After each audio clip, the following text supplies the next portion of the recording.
ikhtiar kita, usaha kita untuk menjadi orang baik.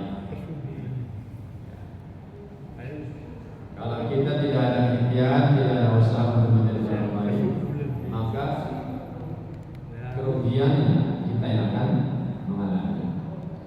Yang kedua, salawat salam mengenai kita Rasul Muhammad SAW yang telah memberikan kepada kita petunjuk jalan kehidupan, mana jalan kehidupan yang benar, mana jalan kehidupan yang salah, mana yang al-haq, mana yang al-batil.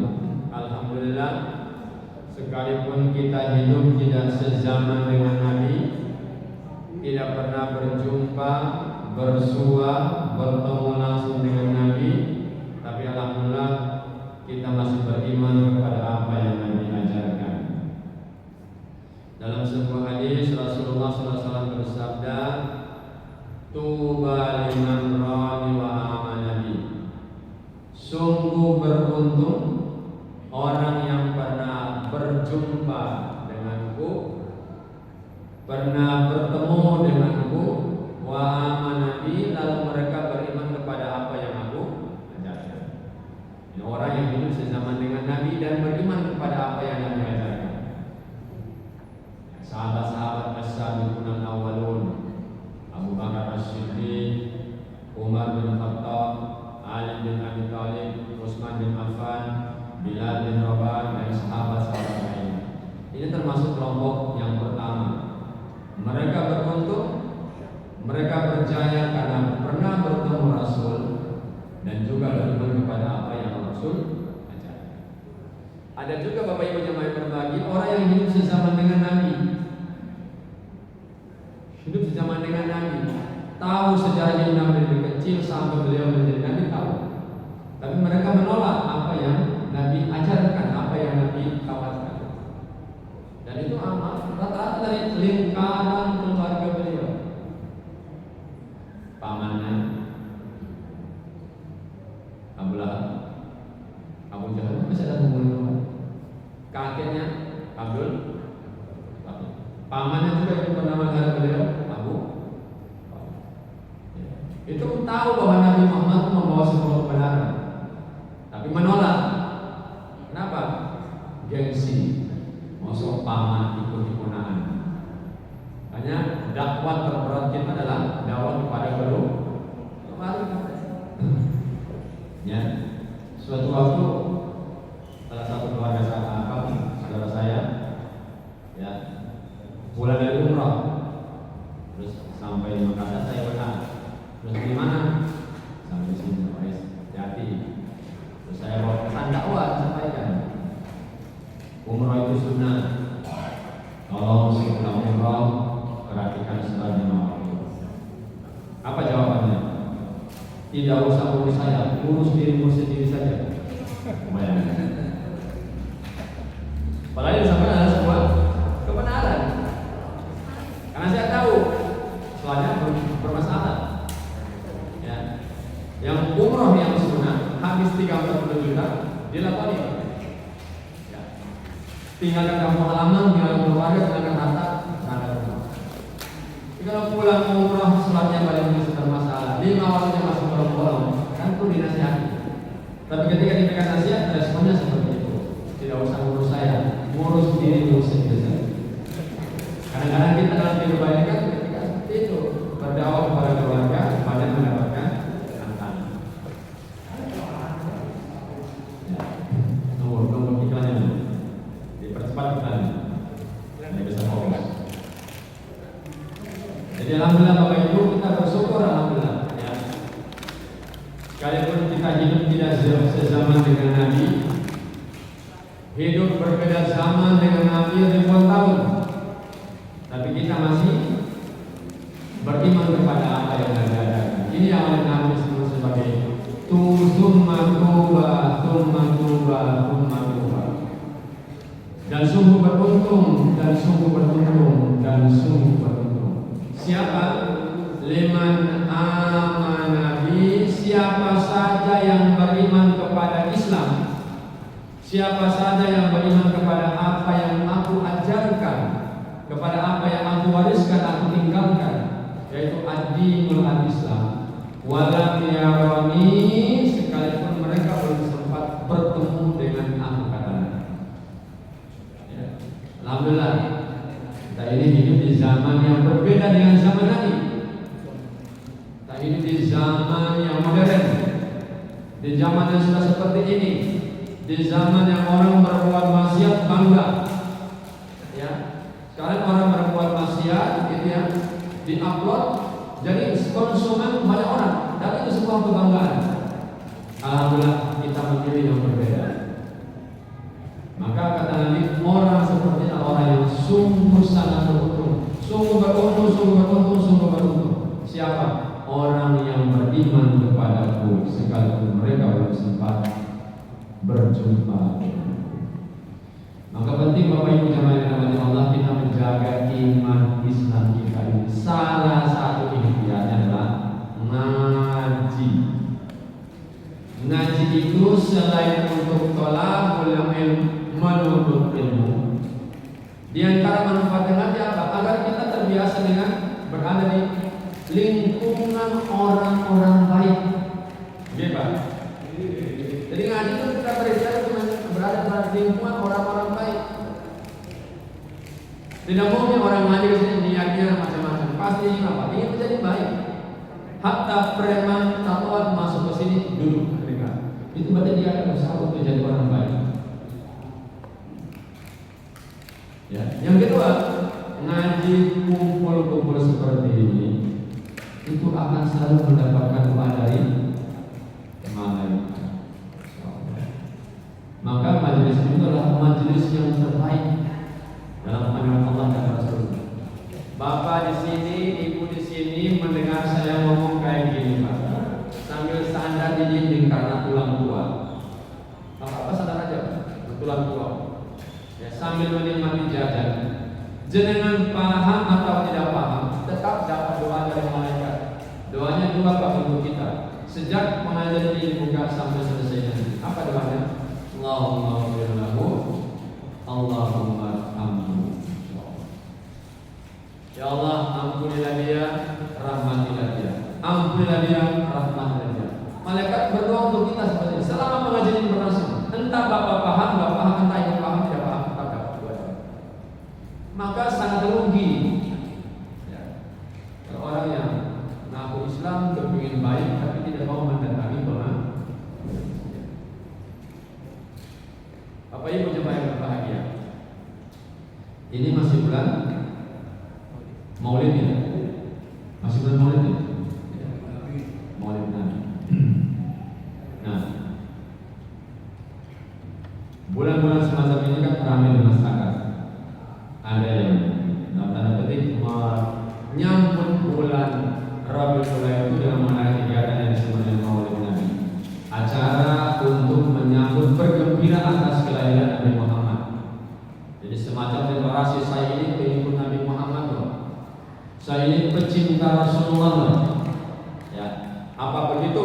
Ya bisa iya bisa tidak, tergantung persepsi masing-masing orang. Tapi Al-Quran jauh-jauh hari sudah menginformasikan tentang siapa sesungguhnya orang yang bermaulid yang sesungguhnya. Siapa sesungguhnya orang-orang yang menjadi pengikut Nabi Muhammad sejati. Bisa jadi kita ini ngaku sebagai pengikut Nabi Muhammad, tapi pertanyaan besarnya, apakah kita pun diakui sebagai pengikut Nabi Muhammad oleh Rasulullah? Saya Islam, ya semua mungkin mengaku Islam, tapi apakah keislaman kita diterima oleh Allah? Jadi pertanyaan. Jadi tidak semudah kita, oh saya ini mengikut sejati Nabi Muhammad. Buktinya apa? Setiap bulan Maulid saya mengadakan Maulid. Di tempat saya itu Pak, setiap rumah mengadakan. Makin banyak yang datang itu Pak, Masya Allah.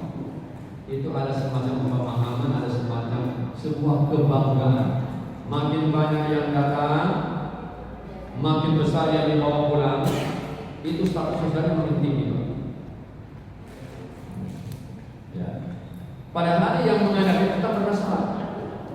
Tahu ya, saya tahu karena sendiri. siapa Nabi Muhammad? Wallahu a'lam. Persepsi masing-masing. Nah, malam ini kita coba mengkaji, mendalami siapa sih ibu Nabi Muhammad sejati. Al-Quran menginformasikan di surat 48, namanya surat Al-Fatih. Ayat yang ke-29, ayat terakhir. Soal ayat ini sudah akrab yang kita ketika benar-benar seperti ini. Allah berfirman, "A'udzubillahi minasyaitonir rajim.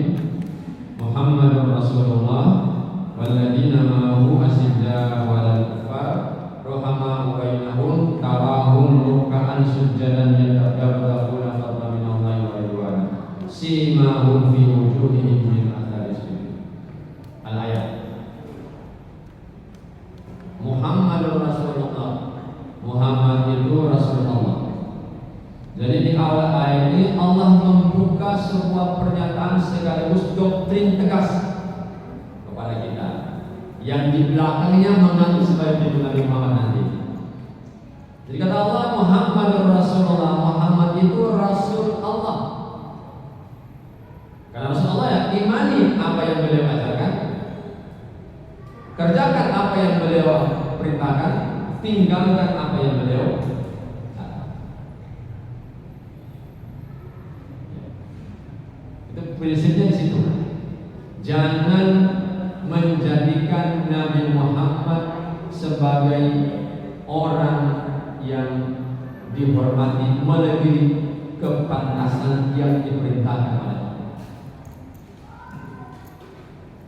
Jangan menjadikan Nabi Muhammad sebagai media untuk mencari sesuatu di balik itu tanpa ada dalil yang jelas. Kemudian ketika kita berdoa kita harus auzubillahi minasyaitonir rajim, bismillahirrahmanirrahim, alhamdulillahirabbil alamin. Kemudian kita untuk bersalat, mana dasarnya? Berdoa auzubillahi minasyaitonir rajim, bismillahirrahmanirrahim, alhamdulillahirabbil alamin, sallallahu alaihi wa sallam, baru isi doa ini. Kenapa begitu? Kenapa seperti itu? Yang agama kita ajarkan. Masing-masing Allahumma shalli ala Muhammad wa ala Muhammad, Allahumma aftah li abwaaba rahmatik. Sunnahnya seperti itu. Selesaikan la ilaha illallah, Allahumma shalli ala Muhammad wa ala Muhammad, Allahumma rabb hadhihi da'wat tamah dan seterusnya. Memang apa? Sunnahnya seperti itu. Tapi kalau dua itu yang tidak ada dalil, jangan lakukan. Nanti sia-sia. Jadi memahami posisi Muhammad sebagai Rasulullah itu harus berdasarkan kaidah, berdasarkan dalil. Maka tidak boleh jadi nanti bersumpah, demi Rasulullah saya bersumpah, batal bersumpah. Demi ayah ibu saya bersumpah, tidak boleh.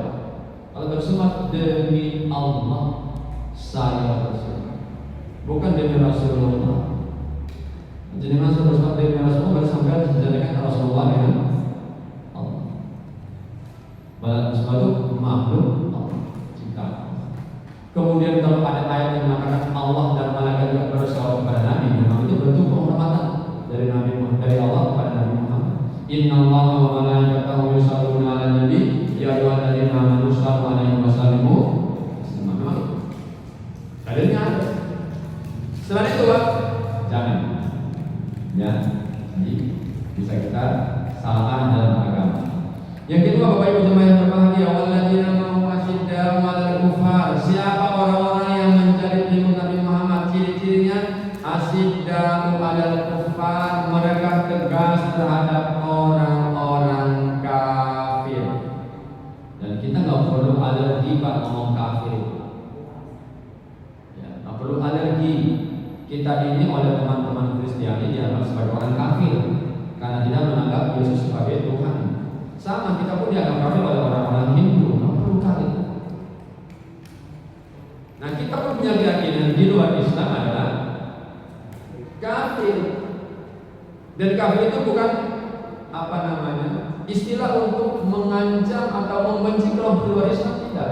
Itu sebagai sebuah garis pemisah mana orang yang berada dalam kelompok ini, mana orang yang berada di luar kelompok. Kata Nabi, kata Allah, di antara ciri-ciri tanda-tanda Nabi Muhammad itu pertama asyiddaa'u 'alal kuffar, tegas terhadap orang-orang kafir. Maknanya apa? Memegang prinsip prinsip yang kokoh terhadap kebenaran agama kita di satu sisi. Di sisi lain menghargai keberadaan keyakinan orang yang luar Islam. Itu namanya yang kemudian kita kenal istilah toleransi. Sekarang Pak, jenengan pernah mendengar istilah moderasi beragama? Dengar ya?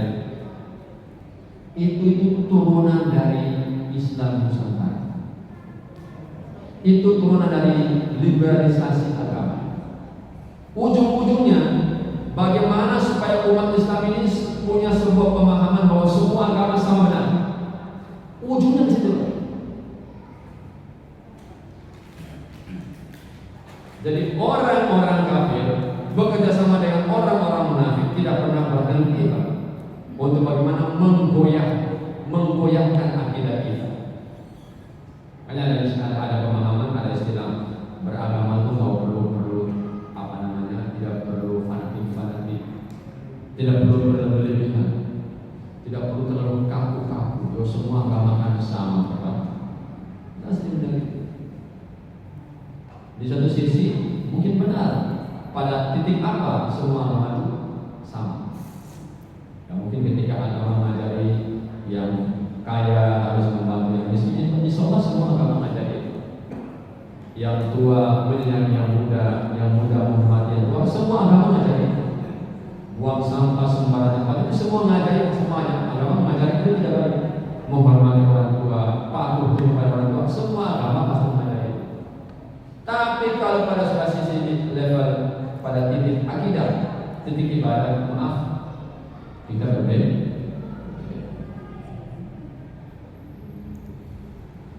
Kita mau sholat pakai wudu, agama juga kita nggak ada saya itu. Kita selesai kencing, sudah cebok bersifat, tidak bisa langsung sholat. Harus menghilangkan hadas kecil dulu. Caranya apa? Berwudu. Maaf, kita selesai berhubungan suami istri, ibu selesai haid, ibu selesai nifas. Tidak cukup membersihkan bagian dari anggota tubuh kita tertentu kemudian bisa langsung sholat. Tidak bisa. Harus mandi janabah dulu, harus mandi junub. Itu syariat kita. Di luar sana tidak ada. Dalam tata cara ibadah kita laki perempuan bisa. Sop laki-laki terbagi depan, sop perempuan terbagi yang paling belakang. Yang tidak boleh campur. Agama di sana. Berarti pada satu titik agama mengajari tentang kebaikan yang sama, tapi pada titik yang lain ada perbedaan yang sangat mendasar. Maka pemahaman pernyataan bahwa semua agama sama adalah keliru dan bisa-bisa menyesat. Maka penting bagi kita sebagai seorang muslim untuk memahami sebuah prinsip bahwa dalam beragama harus ada ketegasan sikap. Dengan orang yang berbeda agama dengan kita, agama kita sudah mengajari. Di sholat sering kita baca ayat ini. Lakum dinukum. Untuk Anda agama Anda, untuk saya agama saya. Untuk urusan dunia silakan kita sama. Kalau sudah urusan agama, ya sepatu dinukum aja. Maka nggak boleh ada namanya Natal bersama. Sekarang Natal bersama diganti Pak. Maulid Rasul. Ya, kan kita sering Maulid Nabi. Mereka bikin Maulid Nabi. Nabi siapa Nabi Isa? Jadi udahnya bukan Natal bersama. Maulid Nabi.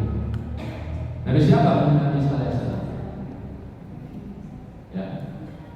Jadi ketegasan sikap kita terhadap kebenaran agama kita bukan berarti menjadi sebuah alat untuk membenci orang-orang yang di luar kelompok kita sebagai seorang muslim. Tegas dalam artian memegang prinsip terhadap kebenaran agama kita dan meyakini bahwa di luar Islam salah, tersesat, tetapi tetap harus kita hormati keberadaan agama mereka selama mereka tidak mengganggu keberadaan agama. Itu prinsip itu, Pak. Poin kedua, Bapak Ibu jemaah yang berbahagia, siapa orang-orang yang menjadi pengikut Nabi Muhammad itu? Ciri pertama tadi pasti dawal kufar. Ciri kedua, ayat apa lanjutan ayat? Rohama ubainahum, saling berkasih sayang sesama muslim, Pak. Luar biasa. Orang Islam itu surat Al-Hujurat ayat 10, innamal mu'minuna ikhwah fa aslihu baina akhwaykum wattaqullaha la'allakum turhamun. Orang beriman itu adalah orang yang bersaudara.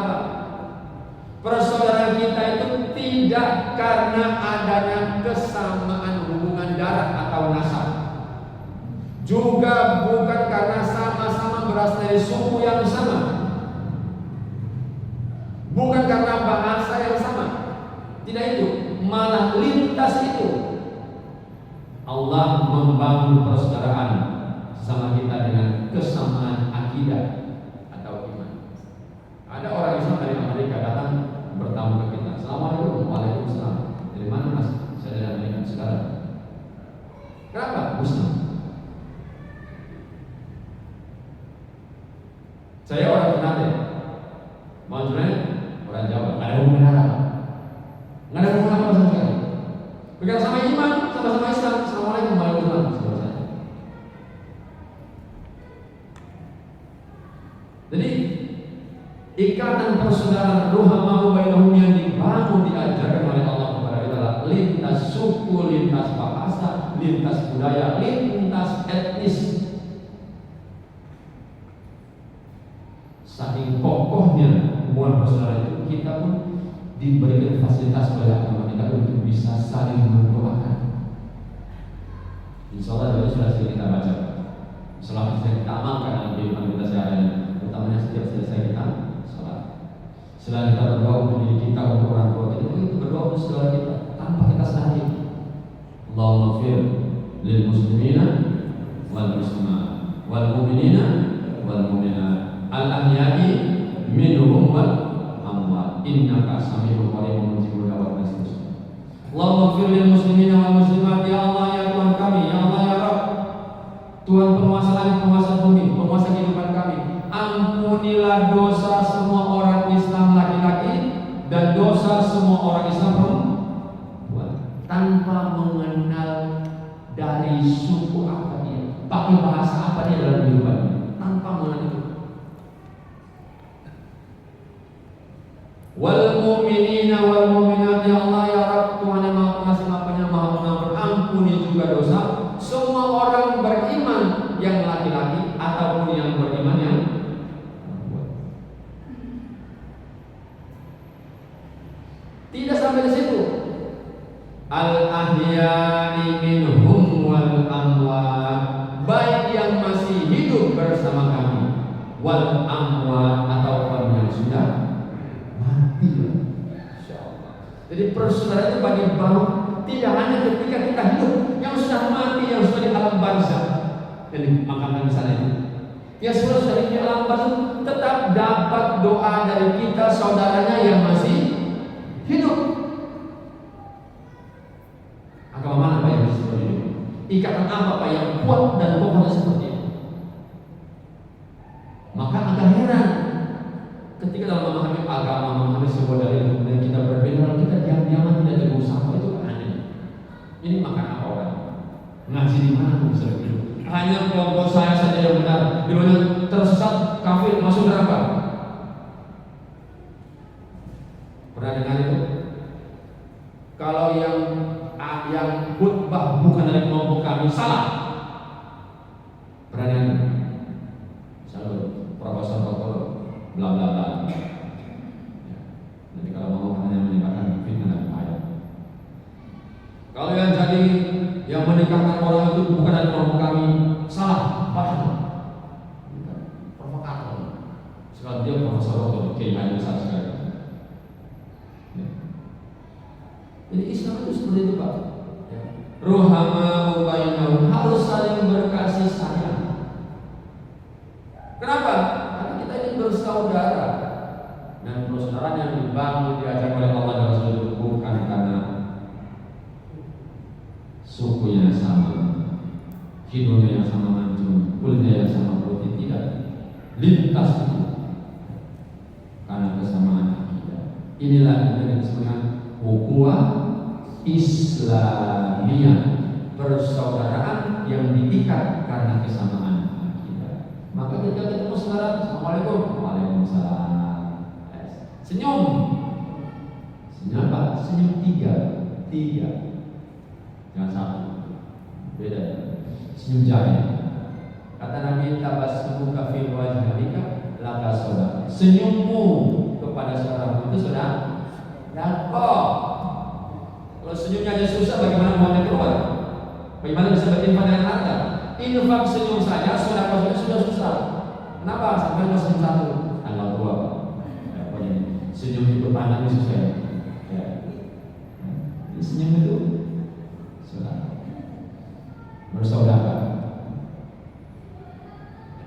Karena bersaudara, Nabi mengajar kita ini, hakul muslim ala muslim khamsun. Hak sesama orang Islam itu ada 5. 1. Raddus salam, mengucapkan salam. Raddus salam, menjawab salam. Mengucapkan salam hukumnya sunnah. Menjawab salam hukumnya wajib. Sunnah artinya lebih baik dikerjakan. Wajib artinya harus dikerjakan. Jadi kalau jenengan mendapatkan ucapan salam dari saudara, entah dikenal entah tidak, jawab. Minimal seimbang dengan salam yang diucapkan. Assalamualaikum warahmatullahi wabarakatuh. Kalau dia assalamualaikum warahmatullahi wabarakatuh, ya jawabnya seimbang. Bila perlu dia lengkap, waalaikumsalam warahmatullahi wabarakatuh. Jangan tanggung-tanggung, Pak. Selamat pagi saudara. Jangan selamat pagi Pak. Itu bukan khas kita, Pak. Nabi sudah mengajari kita, assalamualaikum warahmatullahi wabarakatuh. Selamat dan rahmat keberkahan Allah. Ketemu saudara, ucapkan salam. Yang mendengar wajib menjawab. Hatta orang yang mendengar tanpa tahu orang yang bersalam, namanya pencuri salam. Saya bertemu namanya Pak Abdullah bersalam dengan Abu Udin. Saya salam, assalamualaikum. Abu Udin pelan-pelan jawab, waalaikumsalam. Beliau sudah menjadi pencuri yang baik. Pencuri salam. Tanpa saya tahu jawaban saya, salam saya bersama itu sebaik-baiknya pencuri. Tapi ada juga Pak, pencuri yang paling jahat. Pencuri itu sejahat Pak. Ada yang paling jahat lagi. Apa itu? Pencuri dalam sholat. Itu pencuri yang paling jahat Pak. Padahal pencuri itu sudah jahat. Masih ingat? Sholat 23 rakaat 7 menit. Itu pencuri yang paling jahat Pak. Itu maling yang paling jahat. Yang bapak siapa? Rasulullah. Kenapa? Rukunya tidak tumanina, sujudnya tidak tumanina, jamaahnya masih sub, dia sudah sami Allah. Jamaahnya masih rob, belum robbana nataham, masih rob tok, sudah sujud. Baru sujud, Allah Akbar, sub, belum sampai subhana, masih sub, sudah berdiri. Itu pencuri yang paling jahat. Pencuri yang paling baik adalah pencuri salam. Pencuri yang paling jahat pencuri dalam sholat. Saya pernah ngukur itu Pak, 2 rakaat Pak, paling cepat 5 menit Pak. 2 rakaat, paling cepat 5 menit, itu standar Pak, 5 menit. Baca pendek-pendek aja 5 menit. Raddus salam, hak semua muslim. Kenapa kita bersaudara? Raddus salam. Yang kedua, wa iyadatul marid, menjenguk yang sakit. Bapak Ibu yang berbahagia, setiap potensi kebaikan dalam agama kita diberi ruang oleh Allah. Hatta orang yang sakit adalah orang yang sedang mendapatkan kebaikan. Ini yang ngajarin agama. Salaman ya, sabar, ikhlas. Dia Pak, tapi nggak ada yang mau Allah beri saya sakit dan mampu. Itu normalnya manusia Indonesia. Tapi itu dipuji oleh Allah dan dicabut dengan kesehatan, dikasih sakit sedikit. Itu Allah sedang memberi dia kemudahan untuk diampuni dosanya oleh Allah, diangkat derajatnya dengan catatan dia sabar dan ikhlas. Sabar menerima itu sebagai bagian dari pujian Allah, ikhlas menerima itu sebagai bagian dari takdir Allah. Juga potensi amal soleh bagi saudaranya yang sehat. Kalau nggak ada orang sakit Pak, sampai tidak bisa menamakan doa Nabi, Allahumma rabban nas abibil mas'an nasafi ismi siapa? Anta safila sifahila sifah sifah la yubadu musakoma. Sampai kapan bisa mengamalkan doa itu? Ya ketika orang sakit. Sekarang sudah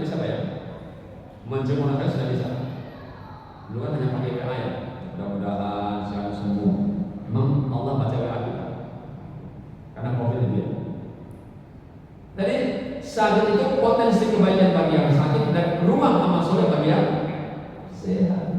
Masya Allah. Ingat Quran memberi gambaran alladzi khalaqal mauta wal hayata liyabluwakum ayyukum ahsanu amala. Allah menciptakan kematian dan kehidupan sebagai apa? Liyabluwakum, batu ujian buat kita. Ayyukum ahsanu amala, siapa di antara kami yang paling baik amalnya. Bisa jadi ada orang yang telah kita jamaah kita yang sakit, Allah sedang menaikkan derajat. Bisa jadi ini adalah cara Allah mendidik agar kita yang sehat pun datang menjenguk orang yang sakit. Apa fadilah bagi orang yang menjenguk saudara yang sakit? Di hadis ini dijelaskan kita akan mendapatkan doa dari 70.000 malaikat berdoa untuk kita. Jadi datang lihat saudara sakit, gimana Pak kabarnya? Alhamdulillah sudah ada lumayan, sabar Pak ya. Insya Allah ini kita bebas. Yang ketiga, wattiba'ul janaiz, mengantarkan jenazah. Ini kewajiban kita yang sehat yang hidup ini. Mandikan, kafankan, sholatkan, kuburkan, itu kewajiban kita. Kewajiban kita. Jangan pakai cara ikut belasungkawa ala masyarakat jahiliyah. Sekarang banyak yang niru-niru di kalangan orang Islam itu, sudah mulai niru-niru itu. Saudara yang sakit bukan dia yang datang, kirim karangan bunga, kirim sampah. Ustaz, mahal itu, mahal kita cuma sampah. Siapa yang senang? Yang punya usaha merangkai karangan bunga itu. Insya Allah. Yang meninggal ini yang kirim bunga itu anggota DPR tingkat kota, tingkat provinsi, tingkat pusat. Orangnya nggak nongol Pak. Yang namanya tulisan nama di papan plus karangan bunga ini 5 juta nih Pak, 5 juta, 10 juta, 50 juta tetap jadi sampah. Yang mati Pak berdoa, Allahumma fir lahu warhamhu wa'afihi wa'fu anhu. Dan ketika ada yang meninggal, maka potensi kebaikan juga bagi yang hidup. Ya. Siapa di antara kamu yang bisa ikut mandikan, kafankan, sholatkan sampai kuburkan apa? Hadiah atau pahala yang Allah janjikan lewat lisan mulia Rasulullah. Dua kilo. Dengan sahabat berapa terus 2 kilo? Seperti 2 gunung yang besarnya seperti gunung Uhud. Gunung itu. Kita kadang-kadang nggak yakin kelihatan. Kalau kelihatan ya pasti semuanya akan berburu.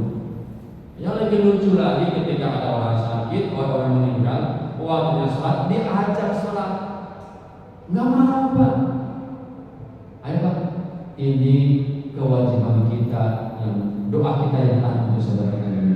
Mau Pak? Mau, saya di sini aja. Masya Allah. Ya. Jadi mengurus jenazah itu potensi kebaikan bagi yang hidup. Jangan sia-siakan. Berlomba-lomba. Maka saya sampaikan kita ini harus menjadi modi, semuanya harus menjadi modi. Mudah-mudahan mengurus jenazah itu harus bisa. Yang keempat, Rabbus salam, wa yadul marid, wa tibau jenazah, wa ijabatun dakwah. Ini kewajiban kita karena Allah mau bainahu tadi. Mendatangi undangan ketika kita diundang. Pak, Bu, maaf. Jenengan bisa melihat kesempurnaan akhlak seorang muslim itu gampang lihat. Jenengan amati dia ketika undangan dan dia makan. Itu kelihatan Pak, dan itu nggak bisa direkayasa. Itu kelihatan. Orang ini rakus atau itu kelihatan ketika dia makan bayar undangan. Kemarin undangan manten di depannya ada kotak infak. Dia mikir aku bodoh 1 sewu ini harus makan banyak. Hanya 1 piring Pak, sekarang 1 menu dia bisa 1 piring 15 menu Pak. Ya, balas dendam Pak. Mumpung. Jenengan bisa melihat menilai keislaman akhlak seseorang itu ketika dia makan. Itu nggak bisa dibohongi.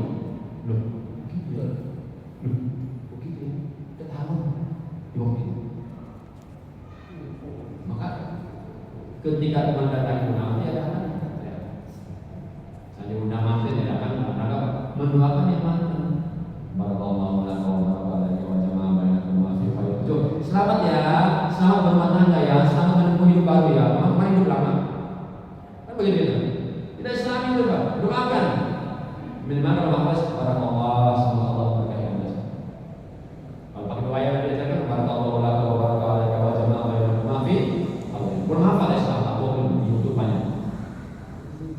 Itu doa untuk saudara kita yang baru menikah, bukan selamat rumah tangga, ya, selamat menempuh hidup baru. Kapan hidup lamanya? Baru lahir. Oh, baru lahir. Jadi didoakan. Jadi wa ijabatu da'wah, mendatangi undangan ketika kita diundang itu hak kita, kewajiban kita kepada sebagai sesama muslim. Yang terakhir kata Nabi, ya, wa ijabatu da'wah wa tasmitul atis, wa tasmitul atis, mendoakan saudaramu yang bersin. Ketika bersin dia mengucapkan alhamdulillah. Bayangkan agama mana Pak yang ngajari sampai pada hal-hal yang sederhana itu? Bersin pun diajari.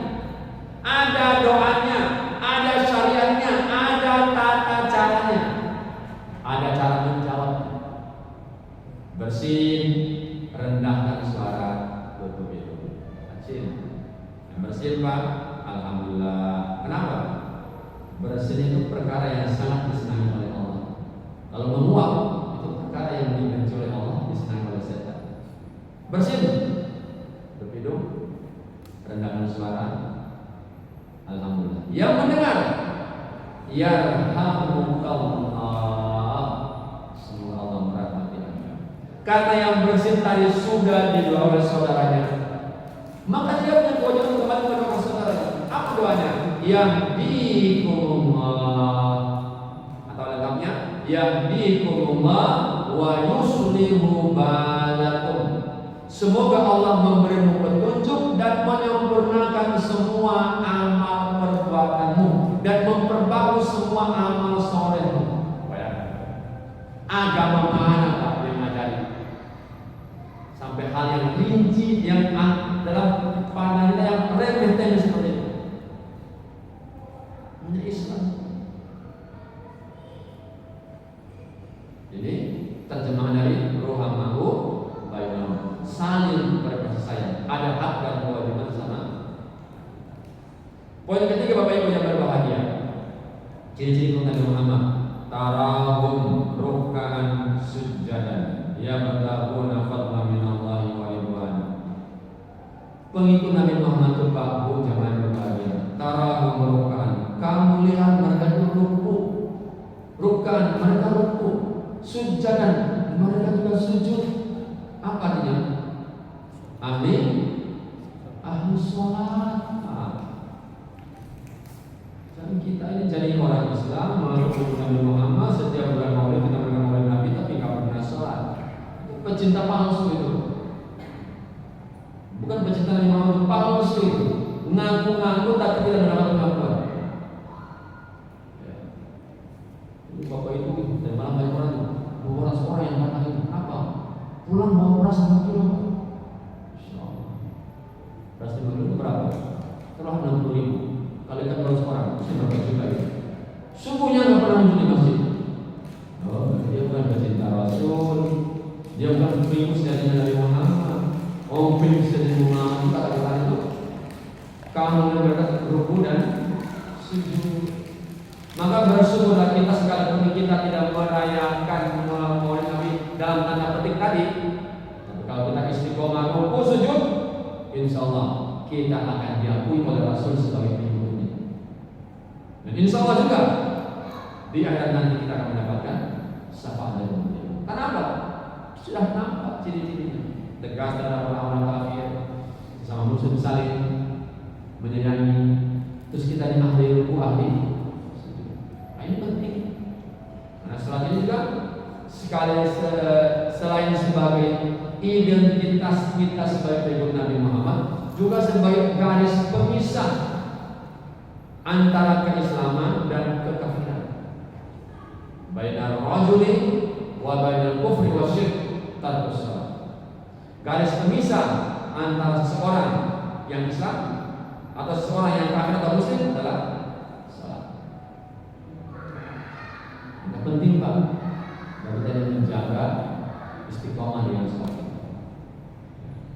Terakhir Bapak Ibu yang berbahagia, nah waktu simahum fi wujuhihim min atharis sujud, nampak di wajah mereka orang-orang yang menjadi Nabi Muhammad kelak, nampak bekas sujud di wajah mereka. Maaf,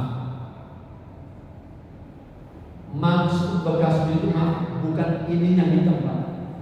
Mungkin ada yang berpaham itu, tapi saya pribadi tidak memahami pada itu. Bukan ini yang ditempat. Simahum fi wujuhihim min athari sujud, artinya nilai-nilai sholat yang diajarkan oleh Allah dan Rasul itu bisa diterjemahkan dalam kehidupan dalam konteks sosial. Sampai sholat, innaka hamidum majid, Allahumma inni a'udzubika min adzabi jahannam wa min adzabil qabr wa min fitnatil mahya wal mamat wa min syarri fitnatil masiihid dajjal. Kemudian apa? Salam. Assalamualaikum warahmatullahi wabarakatuh. Assalamualaikum warahmatullahi wabarakatuh. Apa maknanya? Noleh tetangga sebelah kanan, noleh tetangga sebelah. Jangan lihat depan terus. Yang penting kan saya aman, saya nyaman, saya bahagia, saya tenang. Jangan Pak. Kita ini makhluk sosial. Ada mana ruhamah bainahum, peduli dan sesama. Assalamualaikum kanan, selamat. Assalamualaikum kanan, kiri, selamat. Artinya kebaikan kita itu harus berdampak kepada lingkungan. Kekayaan kita itu harus dirasakan tidak hanya oleh kita, juga oleh orang-orang sekitar. Utamanya keluarga, orang tua kita dulu, saudara-saudara kita dulu, kemudian baru tangga kanan. Imam selesai salam menghadap mana Pak? Ke jamaah sambil berzikir. Lihat jamaah mana yang harus dihadap. Itulah yang saya pahami dari simahum fi wujuhihim min atharis sujud. Baik Nabi Muhammad punya kepekaan sosial, punya kepedulian. Ketika dia kaya, dia tidak nikmati sendiri, tapi juga dia berbagi dengan sesama. Istilah saya, terima kasih, terima kasih. Jangan terima simpan. Agama kan nggak pernah ngajarin terima simpan. Terima, datang, oh berapa? 10 juta, simpan 7 juta, 3 juta kasih. Dapat berapa? 20 juta, simpan 15 juta. Terima kasih, jangan kasih. Kalau ini kita ajarkan ke masyarakat, nggak ada orang Islam begini. Kenapa? Semuanya merasa terdengar. Yang kaya punya kewajiban untuk melihat saudaranya yang miskin. Yang miskin pun tidak mau menampakkan kemiskinannya karena dia punya iman, dia punya takwa diri, dia punya harga diri. Aku harus ibadahnya sama saudara saya yang sana. Saya tidak bermis. Saya ingatkan kepada saya marah di masjid supaya saya lebih dekat kepada Allah SWT. 4 poin tadi Bapak Ibu yang adalah ciri-ciri Nabi Muhammad. Sekalipun kita tidak bermaulid Nabi dalam tanda petik, tapi insya Allah kalau kita memiliki itu, sesungguhnya kita sudah bermaulid Nabi sepanjang masa dalam kehidupan kita. Jadi maulid Nabi itu Pak tidak hanya di bulan Rabiul Muharram kita maulid Nabi, Safar, Rabiul Tsani, Jumadil Awal, Jumadil Akhir, bulan Tsani, Rajab, Sya'ban, Ramadan, Syawal, Zulqa'dah, Dzulhijjah sampai Muharram berikutnya kita tetap bermaulid Nabi dalam artian apa yang sudah Allah isyaratkan dalam surat Al-Fatihah ayat 29 tadi. Punya prinsip yang kokoh terhadap agama kita. Saling berkasih sayang, menjaga sholat, dan mampu menjabarkan dalam konteks sosial nilai-nilai sholat yang sudah Allah dan Rasul ajarkan kepada kita.